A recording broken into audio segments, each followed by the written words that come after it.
Amen and amen. What a wonderful opportunity that we have to get to worship the one who made us and formed us in his image. In his image. Well, today we forgot the chazak. My fault. I apologize. So I'll go ahead and say chazak, chazak, nit chazek. Be strong, and let us be strengthened. I apologize. I forgot that this week. Um, we are in Parashat Vayechel and Parashat Pikudei, and we're only gonna just kind of glaze over a little bit of it. Before we do, let's go ahead and make our declaration. Hafokba, Hafokba, Dakolaba, Hafokba, Hafokba, Mashiachba. Turn it and turn it, for everything is in it. Turn it and turn it, for Messiah is in it. He is, and that is great news. And our next declaration: for every good and acceptable sacrifice, there is a divine response. That is also very good news. Well, so this week, we're going to take a look at the temple and the temple service and why we do the things that we do in a synagogue. I did this last year and wanted to do it again this year because I think it's very important that people understand. I've had people ask me before, why do y'all do some of the things that you do? How many of you have been asked that before by people who come and visit? It's like, why do you do some of these things? Yeah. And I think it's really important that we understand why, because the synagogue service is supposed to replicate the temple service as much as is possible. Now, without the temple being here today, some people may think, well, it's just not that important. But God gave very specific instructions to the people of Israel. This is how you are to approach me, and this is how you're to worship me. So we're talking about the temple, very specific as to location. Now, concerning location, there are a lot of people who will argue today, well, where everybody says the temple used to be is really not that place, that it's really located somewhere else. And I always kind of get a kick out of people who say that, because the Wailing Wall that was constructed thousands of years ago is right there. And some people won't say, no, that's not where it is. It's somewhere else. That kind of plays into somebody else's hands. And I think it's a really bad argument. So concerning that place, the Temple Mount, we first see it with Abraham and Isaac. When Abraham was told, take Isaac, your son, your only son, whom you love, and go and sacrifice him. And he took him to that place. At the time, it's called Mount Moriah, and it's still called Mount Moriah, but it's also called the Temple Mount. And there is where he was about to sacrifice Isaac, and the angel of the Lord showed up and said, hang on. It was a test. It was a test. Let's don't do that. And then he got the ram that was in place of it. Later, we see it with he dreamed, and there is where he had the dream about the ladder and the angels coming up and down on the steps. And it's concern ourselves with where the Jewish people pray. They have said Jerusalem is not important. This word right here is so very important. Guards the Sabbath. I've had some interesting discussions with people lately about that. Let not the foreigner, who is the people of Israel, and said, we're with you. We're going to worship your God, like Ruth. But in this case, the word is Ruth. But in this case, the word is chapter 12 at the Passover story.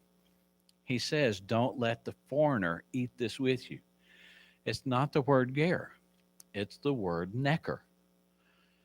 So what is that? I'm going to be completely and totally separated from the people of Israel, from the faith of Israel. And let me tell you, there were a lot of them in Egypt. Children of Jewish people who walked away from faith are saying, I want to go. Wild olives being grafted in. He said, the others have been broken off for your sake. and all who guard the Sabbath against desecration and to grasp my covenant tightly, I will bring them to my holy mountain and will fill them with joy in my house of prayer.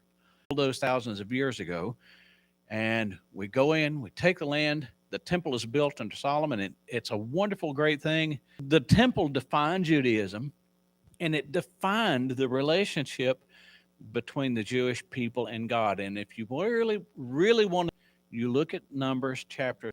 So, a normal day in the temple, this is the way it would start out. At sunrise, spotless lamb without blemish and stuff, and there would be three other priests with him. And you would have one priest who would take this very, very, very sharp knife to make the slaughtering it's called shklita as painless shklita as painless as possible. You had another priest who would lay his hands on that lamb called samach, and then you would have one that would catch the blood, and then you would have one who just would start right at sunup. Now, the Tamid offering, the lamb would be put up on the altar, and it would be completely and totally burned. Unless the Tamid offering had been made, what offering could be presented? Exactly zero of the day. And until that was done, no others could happen. This was not a sin offering, whole thing. And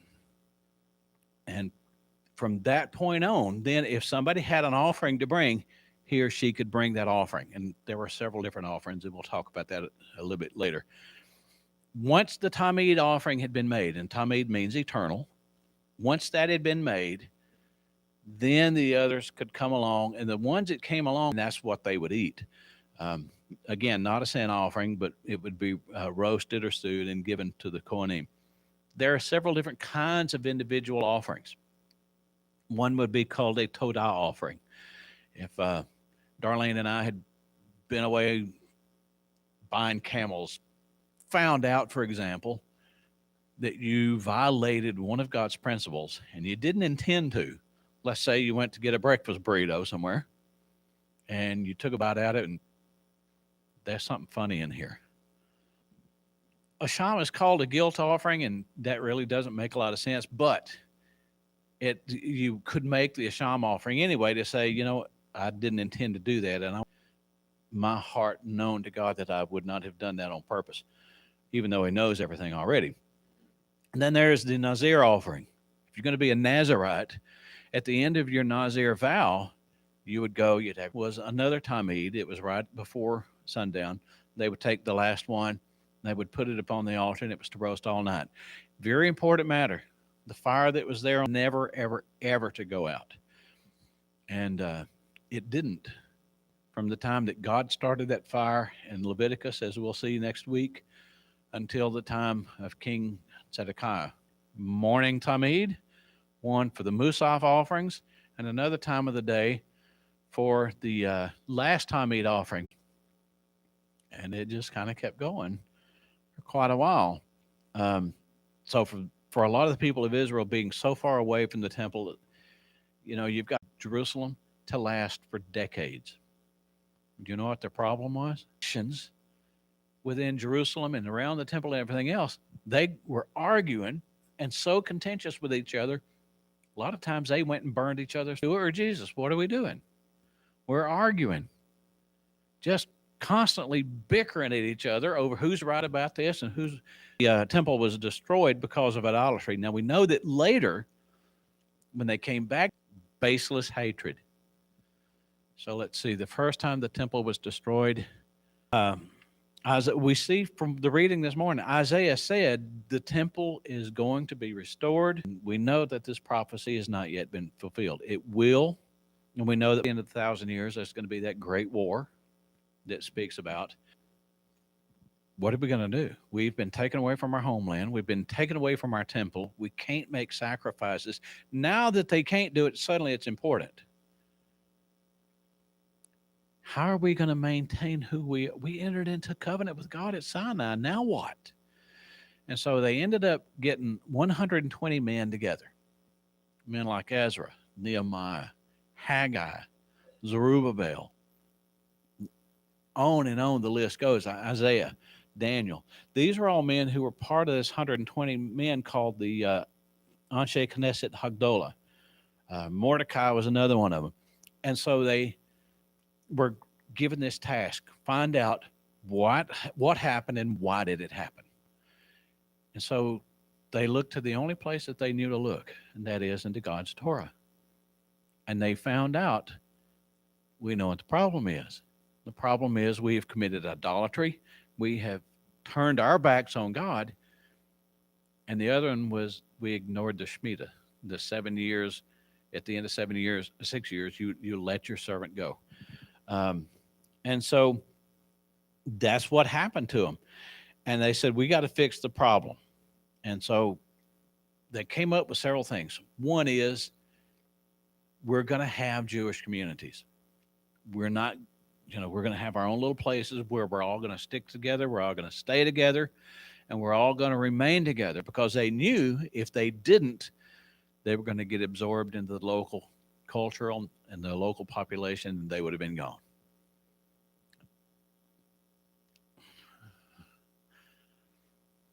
I suppose I'm going to go ahead and say this. Right here in the city of Lufkin, we have Jewish people. But do we have a Jewish community? The answer is no. I don't understand why they don't get together as a community. I just don't. On Pesach, they do? I thought they had quit doing that. Okay, well, that's good. I hope that they'll gather in and start doing it again. So they formed Jewish communities. They didn't spread around and mix with others. And they created several institutions. They created 3 of them. I'm going to talk about 2 of them. And the first one they created was something called the Beit Midrash, the house of study. It was a system of teaching, and they were going to study the Torah, and they were going to study other writings that they thought were very important. By the way, every week we have readings from the Torah, from the Haftorah, and from the Brit Hadashah. Does anybody know where the Haftorah came from, the prophets and the writings and everything else? The 120 men of the Anshe Knesset Hagdolah are the ones who got together, and they said, all right, these are the ones that we're going to include, the prophets and the writings and everything else. And the ones that didn't make it because they said, well, this is not in line with everything in the Torah. Now, never mind. There's nothing else to go into on that. I'll stop. So they taught the Torah, and they made very sure of one thing. We have to know and we have to understand. It can't mean one thing to me and another thing to Darlene and another thing to Dave and another thing to Troy and another thing to Patricia. In other words, this whole thing about everybody having an individual interpretation of Torah, it's not going to work, because all that's going to do is keep everybody divided and keep everybody away from each other. But does that mean that we have to agree on every little thing? No, we don't have to agree on every little thing, but we have to agree on the principles that it's the truth. And you can get several different interpretations out of something, but it has to stay within the range of the plain meaning of the text. And that's what they were teaching, and that's what they were saying. And if you read the book of Judges, you find out what happens when they want to do it their own way. You end up in a mess. So all children were able to come and learn. Adults were able to come and learn. As a matter of fact, they even had women who were in there teaching the Torah. There was a lady, and for the life of me right now, I can't remember her name. She was well known for being a great teacher of the Torah. She taught women and men. And so the legacy today of the Beit Midrash, the house of study, is called the yeshiva. Does anybody know what it's called in Christian circles? Yeah, it's called seminary. They took the idea from that. The other one they developed was called the Beit Tefillah, the house of prayer. The house of prayer is what became a synagogue. So out of this, so far you have the prayer 3 times a day, which is what still goes on. You have the Tamid offering. The Tamid offering today, when we first wake up in the morning, that's when we say the Modeh Ani, I give you thanks, living and eternal King, for you have graciously restored my soul within me. Great is your faithfulness. That's our Tamid offering when we get up in the mornings. Um, so it established the Beit Tefillah, the house of prayer, became the synagogue, and established for worship and prayer. How are we going to relate to God? How are we going to relate to each other? And they said, we can't do the sacrifices. That's how we've related to God before. Since we don't have the sacrifices now, what are we going to do? And so they came up with this edict. They said, you do the best that you can. I remember Darlene and I were talking to Rabbi Bernstein one time.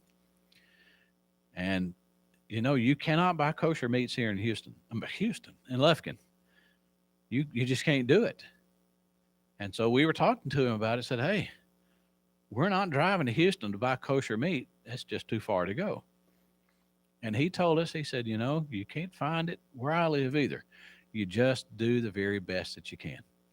And so when it came to the sacrifices being made and everything else, they said, we can't do the sacrifice, but we're going to do these things instead.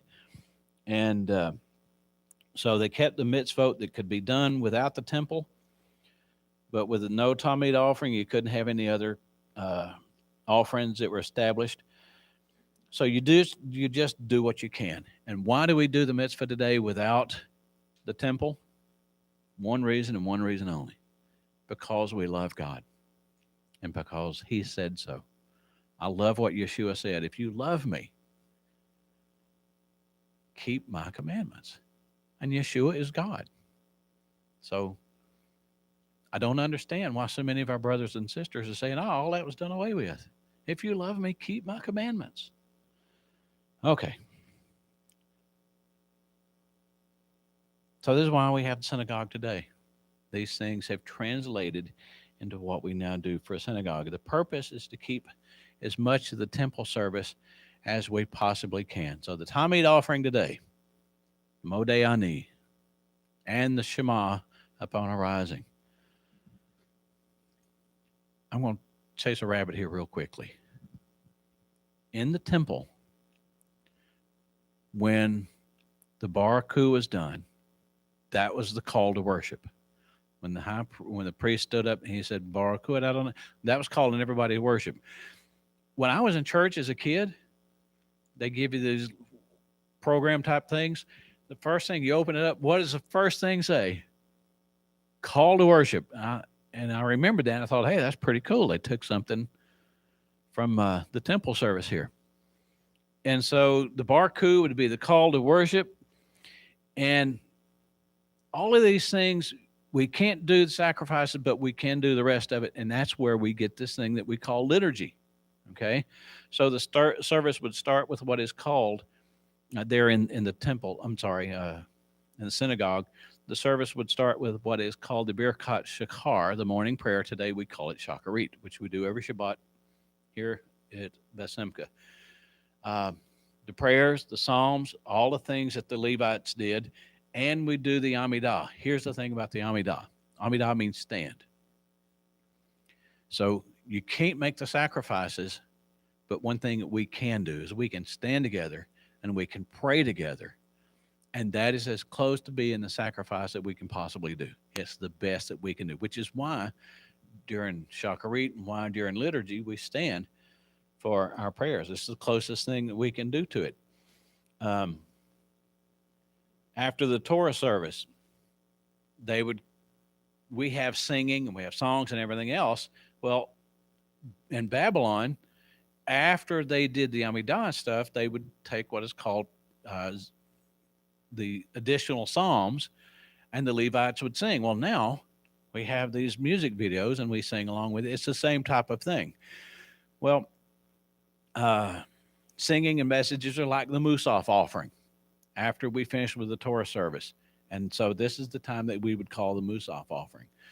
So we want to fulfill as many mitzvot as possible. And like I say, that's why the synagogue service was established. Now, years went by, and they left the land of Babylon. Now they were coming back to the land of Israel. Babylon had lost control of its empire. Cyrus the Great came in and just smacked them around everything else. Cyrus died, and Cyrus was followed by Ahasuerus, which you look in the book of Esther, you find him under the name of Artaxerxes. So you know that story about Esther. She smiled at him, batted her eyes, and he said, "Oh, baby, you're mine." And they got married, and everything was going well for the Jewish people, and they were able to defend themselves, and everything was great. Well, the man who came along after that was Darius, or Darius. Um, he became king after him, and Darius took over the kingdom. And guess whose mom? Guess who was Darius's mom? It was Esther. So Darius was himself half Jewish, and he understood the importance of Jerusalem, the importance of the temple. And so he told the Jewish people, I'm going to give you money. I'm going to give you supplies. I'm going to give you everything you need. Go home. Go back to the land where you belong. And so there they ended up going out, charged the Jewish people to return. Mordecai had a lot to do with it. And so they all went back, which means there are exactly 0 lost tribes of Israel. You hear people talk about the 10 lost tribes. They're not lost. They didn't go anywhere. They didn't go away and get lost. They're still there. So Ezra put out the call, went back to the land, and while they were there, under the leadership of Ezra, they started rebuilding the temple. And under the leadership of Nehemiah, they began rebuilding the wall and everything else. And so while they were doing it, Ezra found a scroll of the Torah, and the heart of the people was rent. They tore their clothes. When the Torah was being read to them, they wept and said, "Oh God, we have, and our fathers have sinned gravely against you." And there was a thing of repentance going on within their lives as they were rebuilding the temple, and they were ready to get back to it. Um, so now they were back in the land. Question is, all right, we're going to have the temple rebuilt. Do we need the synagogue anymore? You had, by this time, 2 major groups. You had the Sadducees and you had the Pharisees. The Pharisees were the larger of the 2 groups, but it was the Sadducees who were in control of the temple. And the Sadducees said, no, no, no. Temple only, Torah only, all these prophets and writings and everything else that you guys included in Babylon, no. Throw it out. And by the way, what part of the Torah we want to keep, we'll keep. And what we don't want to, Sadducees were not exactly good guys. But the Pharisees were saying, are you crazy?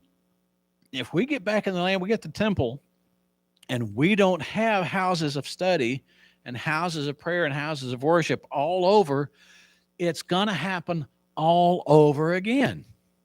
And so because of the Pharisees, they set up synagogues all over the land of Israel, even though they ended up having the temple back. Well, so that solved their location problem. Now, we know that Yeshua was born in Israel under Roman occupation, and Christianity today is under Roman occupation. If you don't believe it, take a look. Anyway, so the Pharisees and the Sadducees still were going after each other. The Sadducees controlled the temple. The high priest by this time was a Sadducee. And the high priest and all the Sadducees would go up to the Romans and say, hey, we dig you guys. You're pretty cool. They didn't have a problem with assimilating into Roman culture to an extent. We don't want to get too much into it, but hey, we love the Romans. We like chicken Alfredo and things like that. And so they kind of decided that they were going to be open to assimilation. The Torah is only guidelines, but the temple is most important. And they rejected the prophets. They rejected the writing. They did not believe in the resurrection of the dead. They did not believe in afterlife. They did not believe in angels. So they said, there's no such thing as a spirit man. You live and you die and you're gone. Can I chase another rabbit real quickly?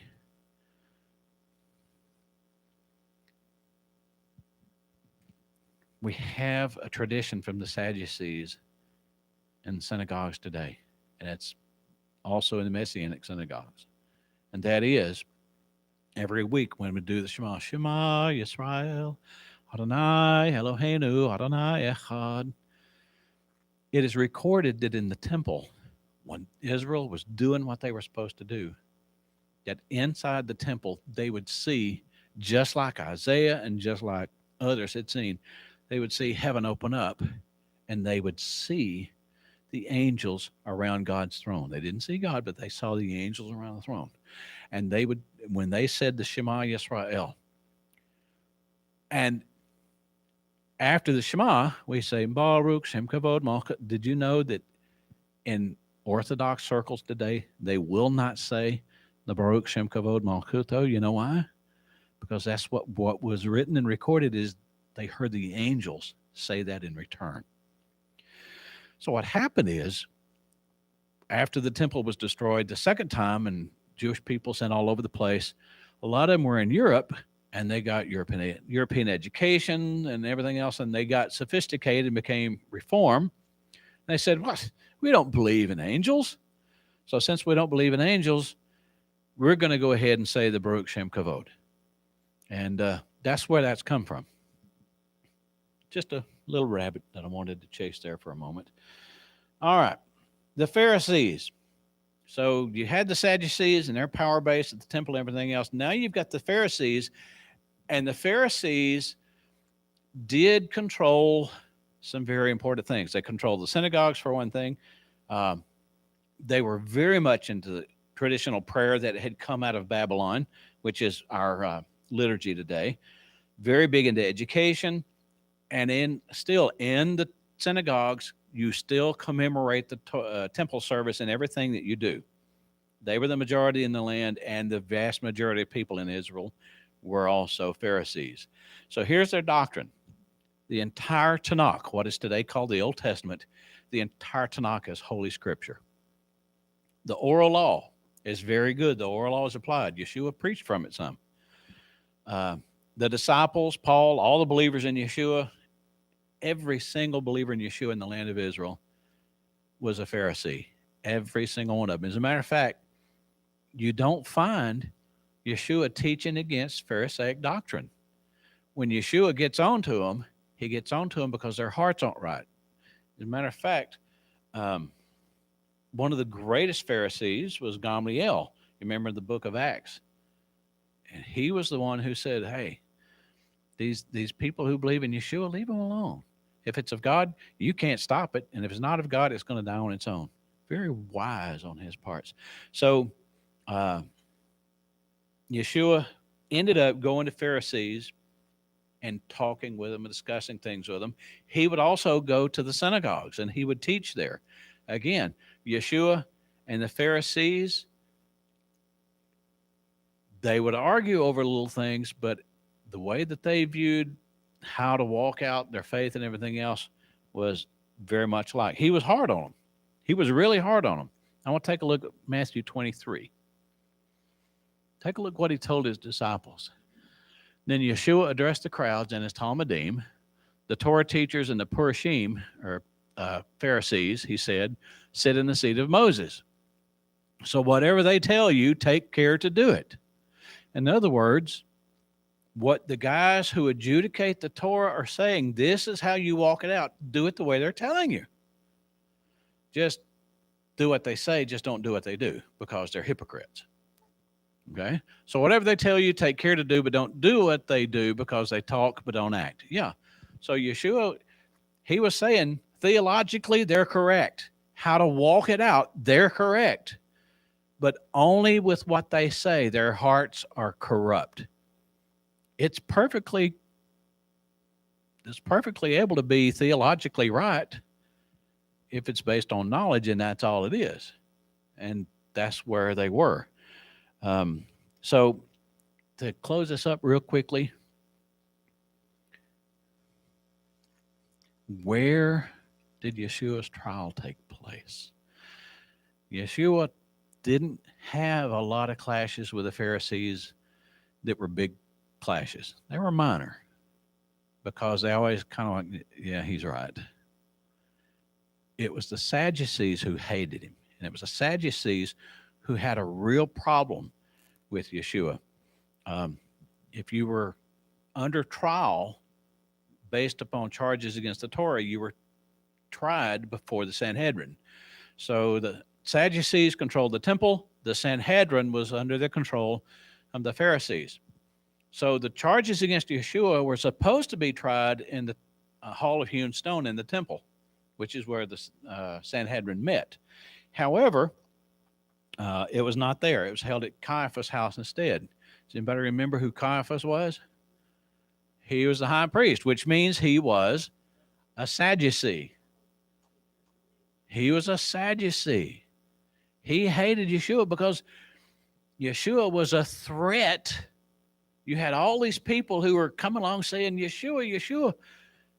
And the Sadducees were saying, this he's going to cause problems with the Romans, and the Romans are our buddies. And next thing you know, we're going to be in trouble. So it was the Sadducees who went after him. Not a single Sadducee came to faith in Yeshua. Not one. And do you know why? Because they didn't believe in the resurrection of the dead. They didn't believe in afterlife. None of those things. Every single Jewish believer on the day of Shavuot, commonly called Pentecost, every single one of them was a Pharisee. And I'm sorry to say that the Pharisees are greatly misunderstood today in the church circles. So Passover is coming very soon. And the Seder that we have as it is today was handed down to us from anybody want to take a guess? From the Pharisees. That is a Pharisaic ceremonial thing. And it's Pharisaic because of the redemption that's spoken of, because of the hope, and because of looking for the Messiah. You know, you set out a plate for Elijah, who's coming before the Messiah. The Sadducees, none of that stuff. So Passover Seders in Israel have always, since the return back to the land, have always included Gentiles, which to me takes it right back to the first thing that we read from Isaiah, and that is God's promise is my house is going to be a house of prayer for all peoples. So we want to understand that the primary focus of a synagogue is that we all get together and we pray as one and we walk together as one. That's the temple service. And the Musaf offerings, after all of that, when we sing, when we dance, and it's a great thing. That's a Musaf offering that we give unto the Lord. The time of hearing service messages, that's another Musaf offering. A time that, and then afterwards, when we go in here and we break bread together and eat, it's like the praise and worship is like giving a peace offering, a thanks offering. And so we sit down at the tables and we eat together. All of these things that we do, and there's there's a lot that we're not doing. We just don't have the facilities for it. But what we do has been handed down to us from the days of the temple and from the Babylonian exile when they came back to the land. And Yeshua did every one of these things and more. And so I think it's pretty exciting that one day when his house becomes a house of prayer for all peoples, that we're going to have a little bit of understanding of what's going on. And just want to say I'm very happy that we get to walk this out with y'all. I know it was a very, very technical teaching, maybe a little bit on the boring side, but I think it's important that we understand why do we do the things that we do. It's because this is something that's been handed down since before the days of Yeshua, and Yeshua upheld every bit of it. So Shabbat Shalom. All right.